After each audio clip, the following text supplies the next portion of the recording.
جینو نے تم سے فون پر بات کی تھی ضیاء، اور یہاں فون نہیں ہے اس غیر آباد علاقے میں۔ میرے پاس ایسی کوئی سہولت نہیں ہے، شالی بابا دھیمے لہجے میں کہہ رہے تھے، جس میں سچائی بھی تھی اور شکست خوردگی بھی۔ منّے دادا نے مجھے دری پر بٹھا دیا اور خود بھی قریب بیٹھ گئے تھے۔ شالی بابا اٹھے، انہوں نے ایک بڑے شیشے کے جار میں سے جو تخت کے بالکل کونے پر رکھا تھا اور اب تک میری نگاہوں سے پوشیدہ تھا، گلاس میں پانی بھرا اور ایک گھونٹ میں اسے پی گئے۔ چند لمحے خاموشی سنگلاخ چٹانوں کی طرح کمرے میں سینہ تانے کھڑی رہی، پھر شالی بابا کی آواز نے اسے توڑ دیا۔ وہ یقیناً مظلوم تھا، بے گناہ اور معصوم تھا، مگر ضیاء، آگ کبھی یہ نہیں دیکھتی کہ اس کو پکڑنے کی کوشش کرنے والا قصوروار ہے، سفاک ہے، نرم دل یا معصوم۔ اس کی خاصیت ہے جلا دینا۔ وہ بہت چھوٹے سے معصوم بچے کو بھی اسی طرح جلا دیتی ہے جیسے شیشم کے کسی تناور بے جان درخت کو، پتھر کو یا کسی جانور کو۔ جینو معصوم اور بے گناہ سہی، مگر آگ میں ہاتھ اس نے بھی ڈالا تھا، سو جلنا ہی اس کا مقدر ہے۔ اس کے اندر پیدا کی جانے والی صفاقی، درندگی اور خونخواری کو قابو میں رکھنا ہی بس اس کی اور دوسرے لوگوں کی مدد ہے۔ وہ جب بے اختیاری طور پر کسی کو گزند پہنچاتا ہے یا ایسا کرنے پر مجبور ہوتا ہے، اس میں اس کے ارادے اختیار کو دخل نہیں ہوتا۔ اس بھیڑیا نما جسم کے اندر اس کا اپنا معصوم دماغ ہے، اس کے صفاک وجود میں اس کا ضمیر اسی طرح بے داغ ہے، اس لیے وہ جس اذیت کا شکار ہو جاتا ہے، اس اذیت سے بچانا ہی اب اولین اس کی مدد ہے۔ میں صرف یہی کر سکتا ہوں، سو کر رہا ہوں۔ میں جانتا ہوں کہ اسے ایلن کی قید سے رہائی دلا کر یہاں تک لانے میں مجھے کن کن خوفناک کیفیتوں سے گزرنا پڑا ہے، کیسی اذیتیں اٹھانا پڑی ہیں مجھے۔ اس سے زیادہ اس کی کوئی مدد نہیں کر سکتا، اور کوئی بھی نہیں کر سکتا ضیاء، نہ تم نہ زیوسا۔ وہ جتنے نڈھال تھے اتنا ہی سچائی سے بھرپور ان کا لہجہ تھا۔ مجھے اپنے اندر آئے اس طوفان کو روکنے میں کچھ وقت لگ گیا۔ جینو کی آواز کا کرب ان طوفانی جھکڑوں میں مسلسل چکرا رہا تھا۔ میرا بس چلتا تو میں ابھی اسی وقت اسے اپنی باہوں میں بھر کر تسلی دیتا۔ اس کی تمام تر ظاہری خباثت، گندگی اور درندگی کے باوجود مجھے اس پر ترس اور پیار آ رہا تھا۔ ضیاء، تم جاؤ بیٹا، اسی لیے میں نے کہا تھا کہ مجھے دیر ہو گئی ہے۔ میں جو وظیفہ پڑھ رہا ہوں وہ جینو کے لیے ہے۔ میں اسے پرانی حیت میں واپس تو نہیں لا سکوں گا، مگر اسے مزید درندگی کرنے سے روک سکتا ہوں۔ شالی بابا، کیا ایلیسیا والی کوٹھی میں ڈگلس کا خون کرنے والا جینو ہی تھا؟ میں نے اپنے خیال کی تصدیق چاہی۔ ہاں، وہ یہی تھا ضیاء، اور تمہیں حیرت ہوگی کہ کوئی بھی خون میں لتھڑے گوشت کے ٹکڑے کھانے کے بعد وہ اپنے فرار کی ہر راہ پر قادر ہو جایا کرتا تھا۔ وہ ایلیسیا کی کوٹھی کے اسی کمرے میں تھا جسے تم اور طیب مل کر بھی نہیں کھول سکے تھے، اور وہ ڈگلس کو مارنے کے بعد دروازے کے نیچے سے کسی کینچوے کی طرح رینگ کر اندر گیا تھا۔ آپ کو کیسے پتا چلا تھا؟ جس روز مجھے زیوسا نے بتایا کہ تم خطرے میں ہو اور ایلن طاقت سے بھرپور ہو کر تمہیں گزند پہنچانے کی تیاری کر چکی ہے۔ زیوسا بے بس ہے، تب میں نے کوشش کی اور تم دونوں کو دیکھا۔ جس رات ڈگلس مرا ہے، یہ اس سے ایک رات پہلے کی بات ہے۔ میں جاننا چاہتا تھا کہ تم لوگوں کو کس قسم کا خطرہ درپیش ہے۔ یہ بات زیوسا بھی نہیں جان سکی تھی کہ وہ کس قسم کے حالات پیدا کرنا چاہتی ہے، بس اتنا جان سکی تھی کہ اس بار اس کا حملہ بھرپور انداز میں ہوگا۔ تبھی میں نے وہاں جینو کو اندر دیکھا۔ تمہاری اس سے فون پر جو باتیں ہوتی تھیں وہ وہیں سے ہوتی تھی، مگر یہ بات نہ تمہارے علم میں تھی کہ جینو کہاں ہے اور نہ خود اس کے علم میں۔ وہ تمہیں پہچان بھی نہیں سکتا تھا، اس لیے کہ اسے نہ تم ملے تھے، نہ کسی نے تمہارا حلیہ اسے بتایا تھا۔ اگر اس روز زیوسا گھیر گھار کر ڈگلس کو وہاں نہ لاتی تو اس کا شکار تم یا طیب ہوتے۔ ان کی آخری بات سن کر میرے بدن میں جھرجھری دوڑ گئی۔ مجھے ڈگلس کا ادھڑا ہوا بدن یاد آ گیا جسے میں نے اور طیب نے بڑی مشکل سے ٹھکانے لگایا تھا۔ ایلن اپنی ناکامی پر بل کھاتی رہی۔ میرے درمیان میں آ جانے سے اس کی راہ میں ایسی رکاوٹیں پیدا ہو گئیں جنہیں دور کرنا اس کے بس میں نہیں تھا، اس لیے کہ وہ مسلمانوں کی سی ایمانی طاقت سے محروم تھی، بلکہ وہ تو خود اپنے مذہب پر بھی اتنا یقین نہیں رکھتی تھی کہ اس کے عقائد ہی اس میں ایمان کی طاقت کو فروغ دیتے۔ اگر اس میں کسی بھی قسم کا یعنی اپنے عقائد کے متعلق بھی ایمان ہوتا تو شاید وہ میرے لیے ایسا ترنے والا ثابت نہ ہوتی اور مجھ سے مقابلہ کرتی، مگر بے ایمانی سب سے بڑی کمزوری ہوتی ہے، جس نے مجھے حوصلہ دیا کہ وہ کمزور ہے۔ میرے اعتماد کی مضبوطی کچھ اور بڑھ گئی اور میں بڑی مشکلات کے بعد جینو کو اس کی قید سے نکال لایا۔ شالی بابا، کیا وہ ٹھیک نہیں ہو سکتا؟ ہو جائے گا بیٹا، خدا چاہے تو کیا نہیں ہو سکتا، تم بس دعا کرو۔ ان کا انداز بات ختم کرنے جیسا تھا۔ چلو ضیاء، دادا بولے جو اب تک ساکت بیٹھے تھے، ہمیں شالی بابا کا وقت ضائع نہیں کرنا ہے۔ شالی بابا، میں اپنے اور گھر والوں کے سلسلے میں کافی پریشان تھا، اس لیے حفظ ما تقدم کے طور پر آپ کو بتانا اور حل پوچھنا چاہتا تھا، لیکن اب شاید اس کی ضرورت نہیں رہی۔ منع دادا نے شالی بابا سے کہا، ہاں ضیاء، بس تم وتسلا کے پاس چلے جانا، وہ جو کچھ کہتی ہے ٹھیک کہتی ہے، تم اس پر مکمل اعتماد کر سکتے ہو۔ اور ہاں سنو، زیوسا تمہاری ہمدرد ہے، یہ تم نہیں جانتے مگر میں جانتا ہوں کہ اس نے 1000 بار تمہاری مدد نہ صرف خود کی ہے بلکہ مجھے بھی ہر وقت اطلاع دے کر تمہیں اذیت سے بچایا ہے۔ وہ سائے کی طرح تمہارے ساتھ ہے۔ بس ایک بات، کسی بھی عورت کے قریب مت جانا۔ انہوں نے مجھے منہ کھولتے دیکھ کر ہاتھ کے اشارے سے منع کر دیا اور بولے، وجہ میں بعد میں بتاؤں گا بیٹا، ہر بات ہر عمل کا ایک خاص وقت ہوتا ہے، اس سے پہلے یا بعد میں کرنے سے توازن بگڑ جاتا ہے۔ وہ پتھر اپنے ساتھ رکھنا اور تعویذ گلے سے نہ اتارنا۔ اور یہ میں نے، شالی بابا نے منع دادا کو مخاطب کر کے دری پر بچھی جائے نماز کی جگہ سے دری پلٹی، مٹھی میں مٹی لے کر منع دادا کی طرف بڑھا دی۔ یہ آپ میرٹھ سے جانے سے پہلے اپنی کوٹھی کی دہلیز کے آگے چھڑک دیجیے گا اور کچھ مٹی دہلی میں جا کر پورے گھر میں بکھیر دیں، بالکل دیوار کی جڑوں میں۔ بچیوں کو کہہ دیں کہ جھاڑو نکالتے ہوئے کناروں پر پڑی ہوئی مٹی کو بالکل نہ چھوئیں، انشاءاللہ سب خیریت رہے گی۔ شالی بابا اب کھڑے ہو گئے تھے اور جلدی جلدی یہ سب کہہ رہے تھے۔ ان کی نگاہیں بار بار اسی کمرے کے دروازے کی طرف اٹھ رہی تھی جہاں جینو دوسروں کے گناہوں کی پاداش میں اذیت جھیل رہا تھا۔ میں اور منع دادا کھڑے ہو گئے۔ منع دادا نے وہ مٹی اپنے رومال میں لے کر باندھی تھی۔ ہم دونوں باہر آ گئے۔ ہم اب زیادہ دیر میرٹھ میں نہیں ٹھہریں گے ضیاء، منع دادا نے تیز تیز چلتے ہوئے کہا۔ جی منع دادا، میں نے میکانکی انداز میں جواب دیا۔ میں دیکھ رہا تھا کہ ہمیں تانگے یا کسی بھی سواری کے لیے بہت دور تک چلنا تھا۔ مجھے اپنی نہیں، منع دادا کی فکر تھی۔ منع دادا، سواری بہت دور ملے گی۔ کوئی بات نہیں، شالی بابا سے ملاقات نے میرے اندر بڑی توانائی پیدا کی ہے، میں اب میلوں تک پیدل چل سکتا ہوں، تم پریشان مت ہو۔ واقعی ان کی آواز میں کافی توانائی تھی، وہ بہت خوش تھے۔ یہ خوشی کی بات تھی کہ ہم سب ان عذابوں سے چھوٹنے والے تھے، لیکن اس لیکن کے بعد ہی مجھے احساس ہو گیا کہ میں اکیلا میں آزاد نہیں ہوں۔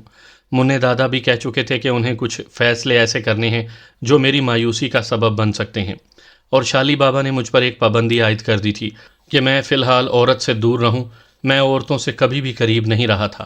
میں نے اب تک کسی کے بارے میں سنجیدگی سے نہیں سوچا تھا سوائے فرحت کے، اور تبھی مجھے پتہ چل گیا کہ منع دادا نے کن فیصلوں کی طرف اشارہ کیا ہے۔ میرا دل گھبرانے لگا۔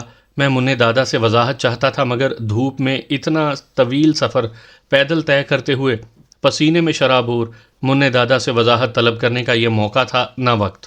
بس میرے اندر کوئی مجھے یہ یقین دلا رہا تھا کہ شاید فرحت سے مجھے دور رکھنے کی کوشش کی جا رہی ہے۔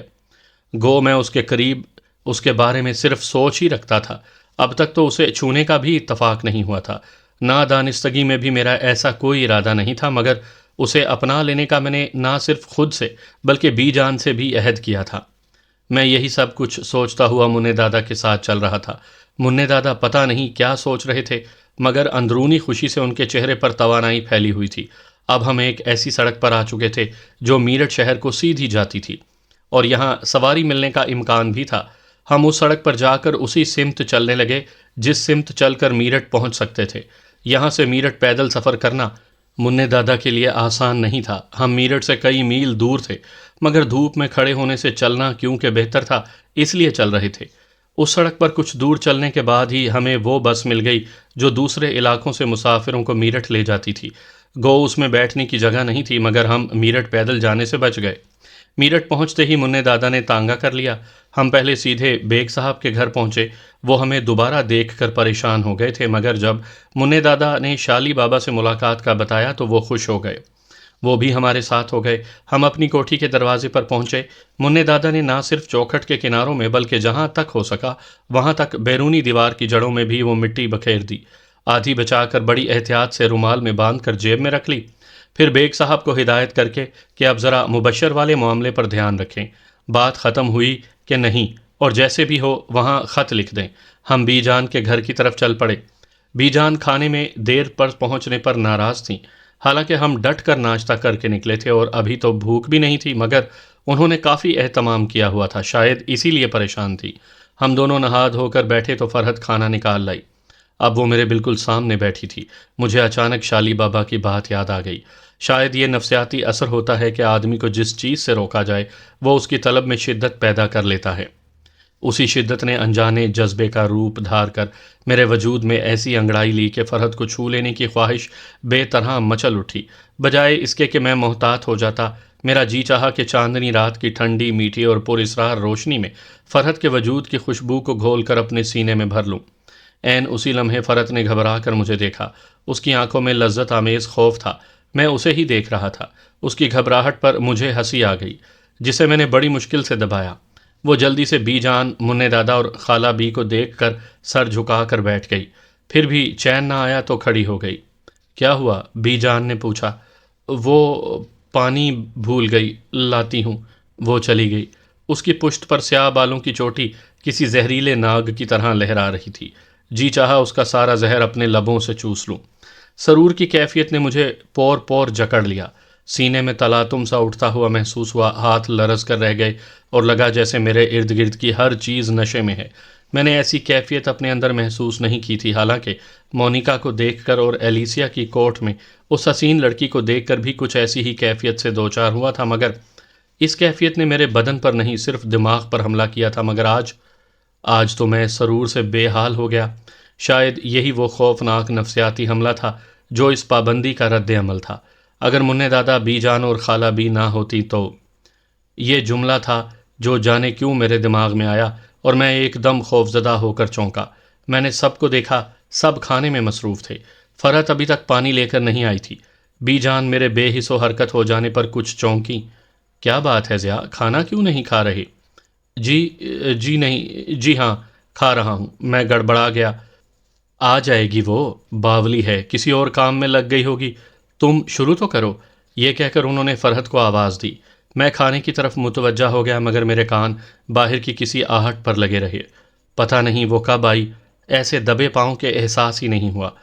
پتہ اس وقت چلا جب وہ بی جان کو میرے سامنے والے حصے میں سرکا کر خود خالہ بی کے قریب بیٹھنے لگی، اور کچھ ایسے آڑی ہو کر بیٹھی کہ اس کا چہرہ خالہ بی کے کندھے سے چھپ گیا، جیسے بدلی چھٹ گئی ہو، چمکدار دھوپ نکل آئی ہو۔ مجھے ایسا ہی محسوس ہوا۔ میں بہتر ہو گیا۔ سرور کی وہ ابر آلود قسم کی کیفیت بدل گئی تھی۔ ہم کل چلے جائیں گے۔ منع دادا کی بات نے مجھے چونکا دیا۔ بی جان بھی نوالا لیتے لیتے رک گئیں۔ یہ کیا بات ہوئی منع میاں؟ بی جان نے شکایت آمیز لہجے میں کہا۔ کچھ روز تو رہو۔ نہیں بی جان، آپ کو پتہ ہے گھر پر وہاں کوئی نہیں ہے۔ رضا اور شجاع تو ایسے گئے ہیں کہ لگتا ہے کہ واپس آنے کو ہی تیار نہیں۔ ناصر اور طاہر بھی بمبئی میں ہیں۔ ایک یہ ضیاء ہے جس کی وجہ سے ڈھارس ہے، منع دادا نے جواب دیا۔ شالی بابا سے ملاقات ہو گئی؟ بی جان نے پوچھا۔ جی بی جان، بڑا حوصلہ ہوا ہے۔ انہوں نے کہا ہے کہ اب سب ٹھیک ہو جائے گا، یہ لوگ واپس آ سکیں گے۔ آئے نہیں؟ وہ خوشی سے اچھل پڑیں۔ اے منع، سچ کہو۔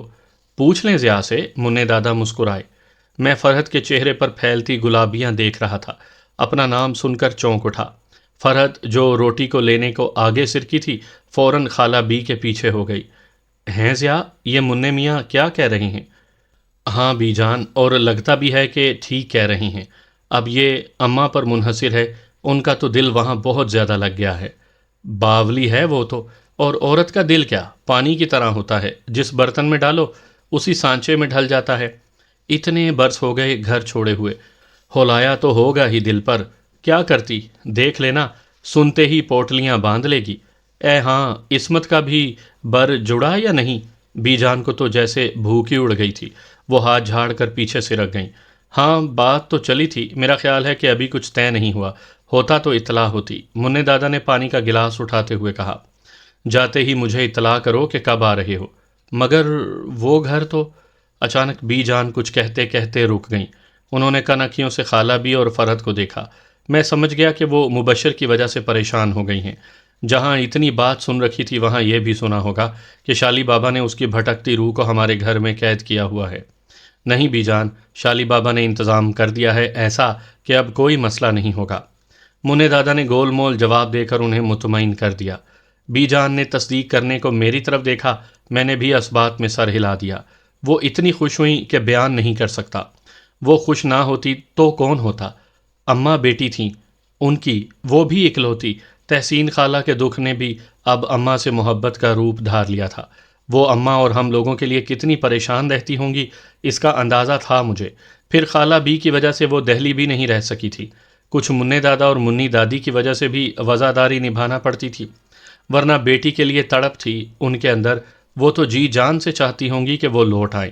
منّے دادا کھانا کھانے کے بعد آرام کرنے چلے گئے، خالہ بھی برقع اوڑھے باہر نکل گئیں۔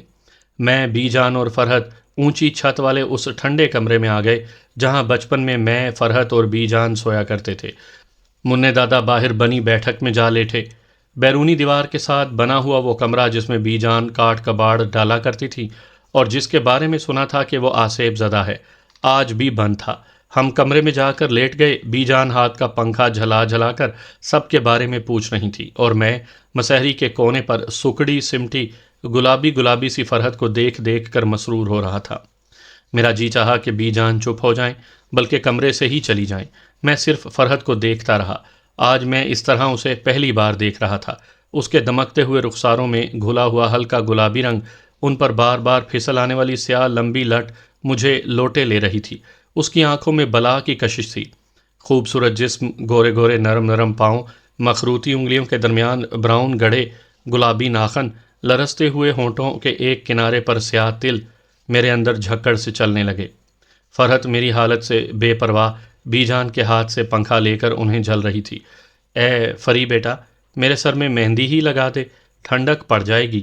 بی جان نے اسے اٹھا دیا۔ مجھے لگا جیسے میں کوئی حسین منظر دیکھ رہا تھا جس پر کسی نے اچانک پردہ گرا دیا ہے۔ چونک اٹھا۔ مہندی لگانا لمبا چوڑا کام تھا، ورنہ میں تو سمجھ رہا تھا کہ بی جان باتیں کرتے کرتے سو جائیں گی تو میں چپکے سے فرحت کو بتا دوں گا کہ اب اس کے بغیر زندگی فضول سی چیز لگنے لگی ہے، اور یہ بھی کہ میں اماں کو لے کر آؤں گا تو سب سے پہلے تمہیں مانگ لوں گا۔ مگر اب اس کا کوئی چانس نہیں تھا۔ گرمی میں دیر تک چلنے، اعصابی کشیدگی سے دو چار ہونے اور اب ٹھنڈک کمرے میں پلنگ پر لیٹنے سے آنکھیں بوجھل ہو رہی تھیں۔ مجھے دوپہر میں سونے کی عادت نہیں ہے، مگر یہ میں جانتا ہوں کہ دوپہر کی نیند کیسی نشہ آور ہوتی ہے۔ میں کب سو گیا احساس بھی نہ ہوا، مگر سوتے سوتے میں نے فرحت کی آنکھوں میں بکھرتے ستاروں سے ہزاروں باتیں کر لیں۔ جب اس کی نگاہ اٹھتی وہ مجھے اپنی طرف دیکھتے پا کر گھبرا جاتی، مگر اتنی دیر میں مجھے لگا جیسے یہ ستارے میرے وجود میں ٹوٹ رہے ہوں۔ انہی خوبصورت کیفیات نے مجھے نیند کی پرسکون وادی میں پہنچا دیا۔ سامعین کرام، آپ سن رہی ہیں ایک خوفناک اردو کہانی جس کا نام ہے کال بیل۔ اس کہانی کے مصنفہ ہیں سیما غزل، اور یہ اس سلسلے کی قسط نمبر 36 ہے۔ مجھے امید ہے آپ کو میری یہ کاوش پسند آ رہی ہوگی۔ آپ نے اگر ابھی تک میرا چینل کہانی گھر سبسکرائب نہیں کیا تو ابھی میرے چینل کو سبسکرائب کر کے بیل نوٹیفیکیشن آن کر لیجئے تاکہ آنے والی ہر نئی کہانی کی اطلاع بر وقت آپ تک پہنچ سکے۔ میں پتہ نہیں کب تک سویا رہا۔ اگر کسی نے میری انگلی کو نہ چھوا ہوتا، سرور کی لہر تھی جو سوتے میں چونک آ گئی۔ میں نے آنکھیں کھول دیں، میرے سامنے فرحت کھڑی تھی۔ اٹھیے، شام ہو گئی، منّے دادا بلا رہے ہیں۔ فری، میں نے جلدی سے کمرے کا جائزہ لے کر اطمینان کر لیا کہ کمرے میں اس وقت اور کوئی نہیں۔ جی فری، میں تم سے کچھ باتیں کرنا چاہتا ہوں، اکیلے میں، پلیز۔ کیسی باتیں کر رہے ہیں؟ اب ایسی کیا باتیں ہوں گی کہ… وہ شرما گئی، جیسے جانتی ہو کہ وہ کیسی باتیں ہوں گی۔ میرے اندر طوفان نے کروٹ لی۔ میں نے بے اختیار اس کا ہاتھ تھام لیا، پھر مجھے ہوش نہ رہا۔ شاید میں نے اسے اپنی جانب کھینچا تھا۔ وہ گھبرا کر پیچھے ہٹی، میز سے ٹکرا گئی، میز پر رکھی چیزیں بج اٹھیں۔ کیا کرتے ہیں؟ اس نے دبے لہجے میں احتجاج کیا۔ مجھے جیسے ہوش آ گیا۔ پتہ نہیں اس کے احتجاج میں کرب تھا یا بے بسی، حیرت تھی، ناراضگی، یا شاید میرے اندر کا آدمی ہی جاگ اٹھا تھا۔ وہ جو بھی تھا، اس نے مجھے جھنجھوڑ دیا۔ سوری فرحت۔ میں اٹھ کر بیٹھ گیا۔ فرحت نے خود کو سنبھالا، چند لمحے مجھے غور سے دیکھا۔ میں نے شرمندگی محسوس کی۔ فرحت پلیز مائنڈ مت کرنا، مجھے پتہ نہیں کیا ہو گیا تھا۔ میں نے سر کو دونوں ہاتھوں میں تھام لیا۔ میں قابو نہیں رکھ پایا، حالانکہ یقین کرو میں بڑے مضبوط کردار کا مالک ہوں۔ فرحت، میں عورت کا احترام کرتا ہوں، اسے جذبات کے طوفان میں تنکے کا سہارا نہیں سمجھتا، اسے کھلونا نہیں جانتا، مگر تم پر اپنا حق ضرور سمجھتا ہوں، لیکن جانتا ہوں کہ حق کیسے حاصل کیا جاتا ہے۔ یوں چھین لینا؟ Please free. میں شاید معافیاں مانگ رہا تھا، یقین کرے میں واقعی شرمندہ تھا۔ مجھے حیرت ہو رہی تھی اپنے آپ پر کہ میں بھی ایسی کوئی چھچوری حرکت کر سکتا ہوں۔ میں فرحت کے دل میں احترام بن کر اترا ہوا تھا۔ آج محسوس ہو رہا تھا کہ میں نے اپنے اس کردار کو خود ہی ملیا میٹ کر دیا ہے۔ فرحت چپ تھی، میری ہمت نہیں ہو رہی تھی کہ میں سر اٹھا کر اس کی آنکھوں میں دیکھ سکوں۔ فرحت، میں تم سے محبت کرتا ہوں۔ میں نے کہہ دیا کہ اس سے بہتر کوئی موقع نہیں تھا۔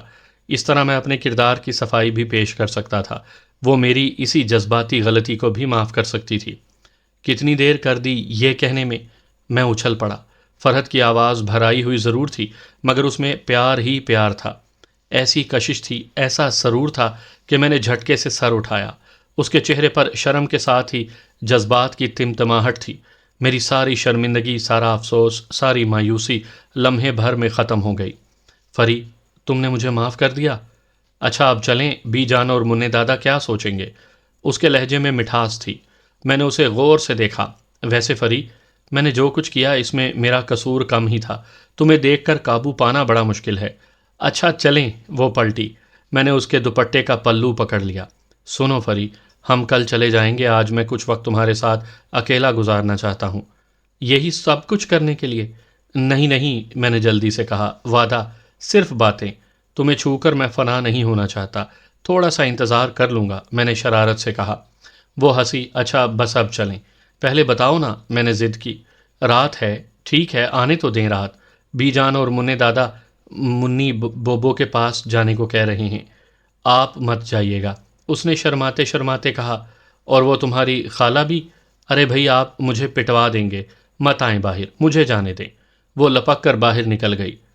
میں دھڑ سے پلنگ پر گر کر چوڑا ہو کر لیٹ گیا۔ محبت کا اظہار کرنا کتنا مشکل لگ رہا تھا، اور جذبوں نے شدت اختیار کر کے اسے کتنا آسان بنا دیا تھا۔ میں نے رات کے تصور سے مسرت محسوس کی۔ اس کی قربت بھی تو سرور انگیز ہے۔ بے اختیار میرے منہ سے نکلا، اور پھر بی جان کی آواز سن کر جلدی سے اٹھ کر آنکھیں ملنے لگا۔ وہ کمرے میں داخل ہو رہی تھی۔ ارے ضیاء، مغرب کا وقت ہونے والا ہے، پھر ساری رات الوؤں کی طرح جاگو گے؟ اٹھو بس۔ اٹھ گیا بی جان۔ میں نے ایسی شکل بنا لی جیسے ابھی ابھی ہی میری آنکھ کھلی ہو۔ انگڑائی لی، منہ چلایا، چپل پیروں سے گھسیٹتا ہوا کھڑا ہو گیا۔ رات کو منی بوبو کے گھر چلنا ہے۔ پوتا آیا تھا ان کا بلانے کو۔ سارے میرٹھ کو خبر ہو گئی کہ منع اور تم آئے ہوئے ہو۔ انہوں نے کھانے پر بلایا ہے، اور بھیا، یہ نہ دہلی ہے نہ بمبئی، یہاں لوگ سرے شام ہی کھانا کھا لیتے ہیں۔ تم لوگوں نے تو اپنی عادتیں بگاڑ لی ہیں، دیر سے کھانا، دیر سے سونا اور دیر سے اٹھنا۔ بی جان، میں نہیں جاؤں گا، بہت تھک گیا ہوں۔ پچھلی بار مل کر تو گیا تھا، میں صحن میں نکل آیا۔ لو، کہاں مل کر گئے تھے؟ وہ تو شکایت کر رہی تھی۔ وہ میرے پیچھے پیچھے تھی، اور اب تو منع میاں بھی آئے ہوئے ہیں۔ ہاں تو انہیں لے جائیں۔ ارے ہاں بی جان، میں نے ایک دم پلٹ کر انہیں روک دیا۔ پہلے پلٹ کر دیکھا تو قریب میں کہیں منع دادا تو نہیں، پھر پوچھا، بی جان، میں نے سنا تھا کہ منع دادا منی بوبو سے شادی کرنا چاہتے تھے۔ اے ہٹ، وہ ہنسی۔ فضول باتیں مت کر، ابھی سن لیں گے تو آفت آ جائے گی۔ بتائیں تو۔ ناراض ہو جائیں گے مجھ سے، وہ رازدارانہ انداز میں بول کر ہنسی۔ جتنا مجھے پتا ہے کسی کو نہیں پتا ہوگا۔ منی جبھی تو بدکتی ہے مجھ سے۔ بس بیٹا، منی بوبو کے ابا ہی فن خان بن گئے تھے، ورنہ سمجھ نیا پار لگنے ہی والی تھی۔ اب تک شادی نہ کی منی بوبو نے، تو اس کا سبب یہ منع ہی ہیں۔ ایسا زبردست افیئر؟ میں حیران ہو گیا۔ ہیں؟ کیا؟ بی جان نے منہ کھول دیا۔ کچھ نہیں، آپ لے جائیں انہیں، میں کباب میں ہڈی نہیں بنوں گا۔ وہ ہنسنے لگیں۔ بڑے میاں سے کہو تو جانو۔ میں تولیہ لے کر غسل خانے میں چلا گیا۔ وہاں سے نکلا تو منع دادا تیار تھے، بی جان بھی تیار تھیں، فرحت کچن میں تھی، خالہ بھی مسلح پر بیٹھی تھی۔ جلدی کریں آپا، میں بھی نماز پڑھ کر نکلوں گی، بی جان نے خالہ بی کو سلام پھیرتے دیکھ کر کہا، اور اپنا دوپٹہ کانوں کے پیچھے سے سر پر لپیٹ لیا۔ تم تو اور دیر کر رہے ہو، منع دادا نے بے چینی سے کہا۔ نہیں منع دادا، میری ہمت نہیں ہے، اور میری ان لوگوں سے ایسی جان پہچان کہاں ہے۔ میں سوچ رہا ہوں بڑی بوا کے گھر ہو آؤں۔ اماں نے ان کی بہو کے لیے چیزیں بھجوائی تھیں، وہ دے دوں گا، کچھ دوستوں سے ملوں گا، پھر لوٹ آؤں گا۔ مجھے لگا منع دادا نے اطمینان کا سانس لیا ہے۔ یہ داستان میں نے زمانوں پہلے سنی تھی، مگر دھیان نہیں دیا تھا۔ آج اتنے عرصے بعد منی بی بی کا ذکر سن کر مجھے سنی ہوئی تمام باتیں یاد آ گئی تھیں۔ اتنا اطمینان منع دادا کو نہیں ہوا ہوگا جتنا مجھے ہوا تھا۔ میں نے باورچی خانے کی طرف منہ کر کے فرحت کو آواز دی، فرحت، چائے پیوں گا؟ جی لا رہی ہوں، اس نے جواب دیا۔ میں گیلے بالوں میں تولیہ پھیرنے لگا۔ بی جان نماز شروع کر چکی تھی۔